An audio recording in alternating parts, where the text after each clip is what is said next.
రైతు బంధు పథకం పేరు మార్చటానికి కొన్ని రోజులు చెట్లు పుట్టలకు రైతు బంధు వడకుండా ఉండేటందుకు కొన్ని రోజులు కొత్త జాబితా తయారు చేసేటానికి మరికొన్ని రోజులు అనుకుంటా రైతు భరోసా పథకానికి ఇగో గిన్ని దినాలు చేసిండ్రు.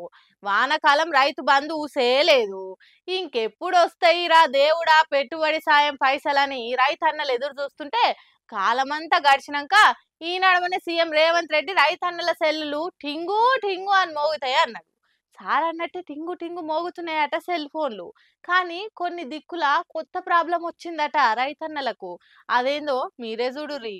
ఇగొస్తాయి ఆగొస్తాయి రైతు భరోసా పైసలను ఎదురు చూస్తే వచ్చిన పైసలు ఏనుగు ఎలక్కాయ తింటే పండు పైలం గుజ్జు మాయమన్నట్టు అయినాయట. ఆ ముచ్చటేందో ఆఫీసర్ మేడాన్ని అడుగుతున్నారు రైతన్నలు. అదేందో మీరే ఇనుండ్రి.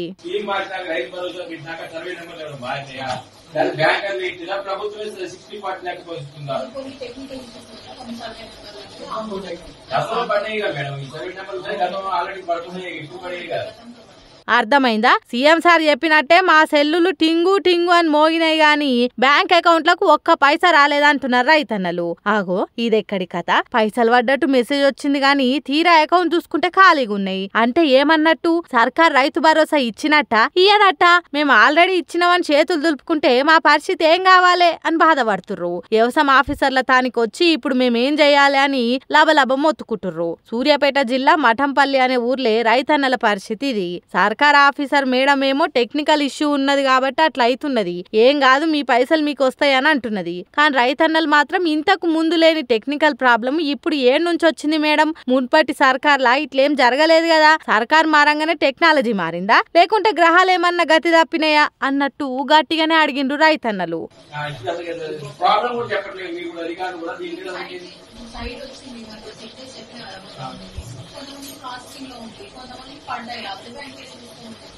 అన్లోడ్ వాళ్ళు ఈ మెసేజ్ రాను బ్యాంక్ ఏం చూడవచ్చు అది మాకు పడలేదు కాబట్టి మీరు ఏమన్నా ప్రాసెసింగ్ అంటే ప్రాసెసింగ్ దేనికి బ్యాంక్ ప్రాసెసింగ్.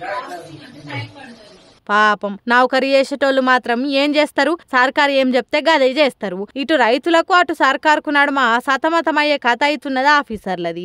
ఆఫీసర్ల ముచ్చట పక్కకు పెడితే రైతన్నల పరిస్థితి ఘోరంగా ఉన్నది. ఏందిరా ఈ గోసా? ఇన్ని రోజులు ఎదురు చూసి చూసి కండ్లు కాయలు కాసినాయి. ఇప్పుడు ఆఫీసర్ల చుట్టూ తిరిగితే కాళ్ళ చెప్పులు అరిగేటట్టున్నాయని రంది పడుతున్నారట రైతన్నలు. పాపం ఏందో ఏమో గాని రైతన్నలకు భరోసా ఇయ్యాల్సిన ఆ పథకం ఉన్న భరోసానే లేకుండా చేస్తున్నదని అంటుర్రు ఈ ముచ్చటెరకైనోళ్ళు.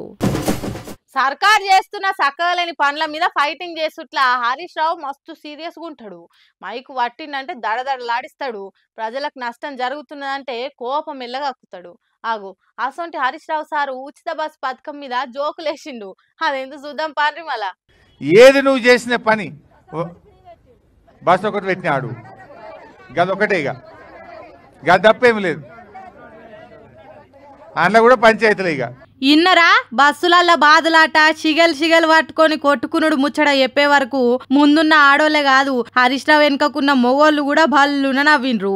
ఏం పొడుగు చేసిండు రేవంత్ రెడ్డి వచ్చి ఏదైనా చక్కగా చేసిండా అని ఒక్కొక్కటి చెప్పిండు. ఓట్లేసిన పాపానికి ప్రజల్ని మోసం చేస్తావా? ఏ ఒక్కటి నువ్వు అమలు చేసినావు ఇప్పటిదాకా?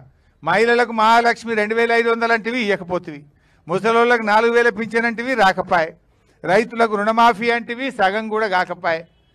ఏది నువ్వు చేసిన పని? కోరి తెచ్చుకున్న మొగుడు కొరివిదయ్యమై పట్టిండన్నట్టు ఏ ఒక్కటి సక్కగా చేస్తలేడు రేవంత్ రెడ్డి. జనానికి మేలు చేసుడు అటుంచితే కీడైతే చేయొద్దు కదా. కానీ కొంతమంది రైతులను ఎట్లా ఇబ్బంది పాలు చేస్తున్నాడో చెప్పిండు. నేను ఓట్లేసి గెలిపిస్తే మా నెత్తి మీద డంప్ యార్డ్ పెడతావా?